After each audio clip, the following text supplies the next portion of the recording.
Sing me a song of a lass that is gone. Say, could that lass be I? Mary of soul, she sailed on a day over the sea to sky. Hello friends old and new, my name is Lana Shi and I invite you to come sit by the hearth and share a few tales with us. Since being an active member of BookTube, I have always wanted to do something that I call combined travel and reading vlogs, during which vlogs I will be reading books that have something to do with the destination where I'm headed, be it that the place is mentioned in the books, be it just purely thematic, be it because the author is of that place. I finally had the opportunity to make good on that promise to myself in September when I got to visit Scotland, which has been on my travel wish list for quite a few years now.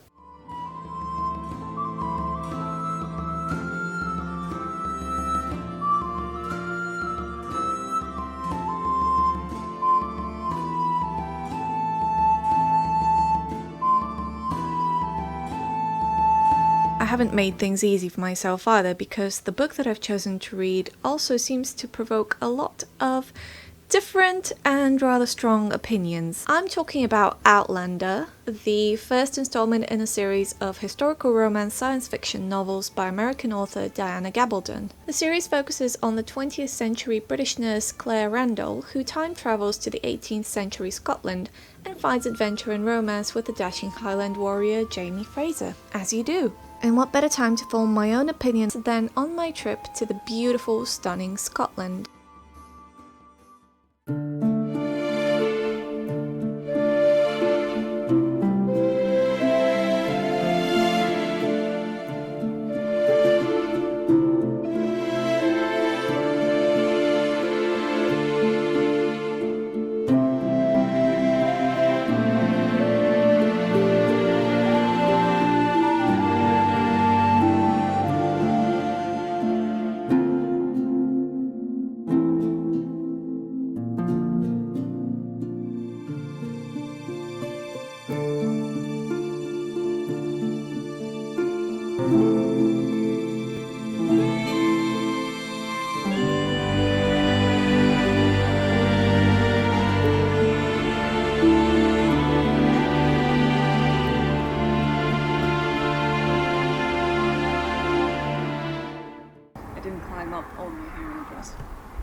Hello, how's everyone doing? I am right above the beautiful, beautiful Edinburgh on a very last minute trip to Scotland. And so far it's been absolutely beautiful. We arrived late in the evening yesterday after, 6 or 7 hours of car drive. And I just did not feel like vlogging during that period of time. But the good thing is, I managed to get through a lot of Outlander. General first impressions of Edinburgh first. It's gorgeous, it's really wide, really open, and there's so much greenery around it. So yesterday we just had a wander around the old town, had a look at the castle. We went through Dean Village today until about midday. Now we're up here. Had a look around a couple of churches and things just on the way back, didn't we? We've been wandering around without really going into anything, so it feels like we've done very little, but we have done a solid few laps around the old town, Dean Village, general stops around churches, and just anywhere, because everywhere we turn around in Edinburgh there's something really beautiful to take a photo of. Whether it's a historical building, an interesting kilt shop, and there are plenty of those around, or even just a general wizard's shop, because Harry Potter is a thing around here. Right, with regards to Outlander, why did you make me read this book? I prefer the series, and that's a rare thing for me. However, I am only up to part 3, which is about 20% of the way in. I'm having a lot of trouble with Claire's. She just seems genuinely unfazed by the fact that she's been transported through time into Jacobite era Scotland. It's really, really hard to get into it when you're not really feeling any of the emotions that your character's feeling. Granted, Fiance made a very good point, and he said that if she's using past tense, she as in the author and the protagonist / narrator, then, you know, it's a little bit different. She's recounting it from a point further in time where it would have been different perhaps. I will agree with that, but I will also say that this is Diana Gabaldon. I swear to God I googled how to say that name. Diana Gabaldon's first novel, and she started it off and wrote it all as a test novel just to see what it'd be like. Wasn't expecting it to be published or anything. And I just assumed that it's a bit more related to that rather than anything else. This is going to be a reading vlog, so it's not really going to guarantee that I'm going to finish the book by the end of this trip. I probably will not, judging it by the pace I'm going at, because every time I put it down, I just don't really want to pick it back up. I blame all of you for making me do this. Nobody made me do this, I made myself do it. But I blame all of you for saying that it is a genuinely good book. It's not a bad one, but I also don't see what all the fuss is about just yet. I will see you at a point later in time when I have hopefully read more of the book, and I will be even more thematically in Inverness, where it's all set. Okay, so I realised looking back at this footage that I may perhaps have been a tad too critical of Outlander at this point in time. Don't get me wrong, what you've heard and seen is my pure candid reaction. However, obviously that changes in forms with time as I read more and more of it, so if you would like to see my final outlook of it, which does keep changing, then I will have a review video up eventually.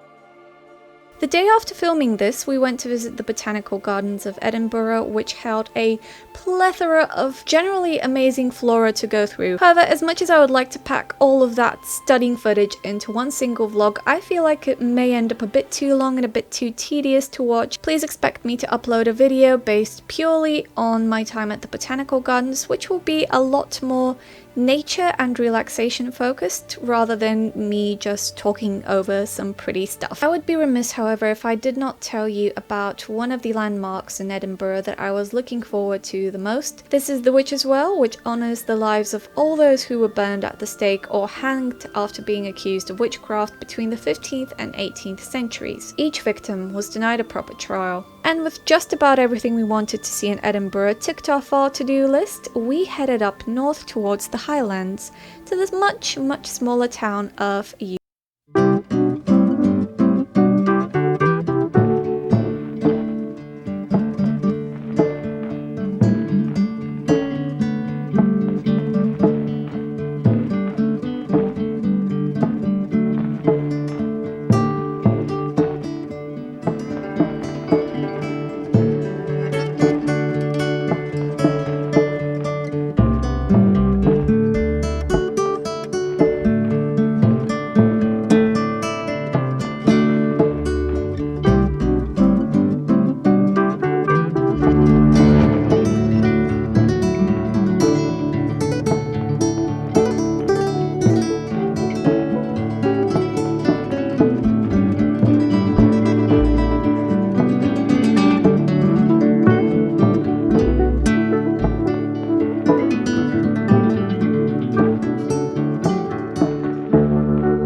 trip to Scotland is pretty much over now, and I'm devastated because I loved it so much. I didn't think I would like this place as much as I did. I thought it would be overhyped. NANI?!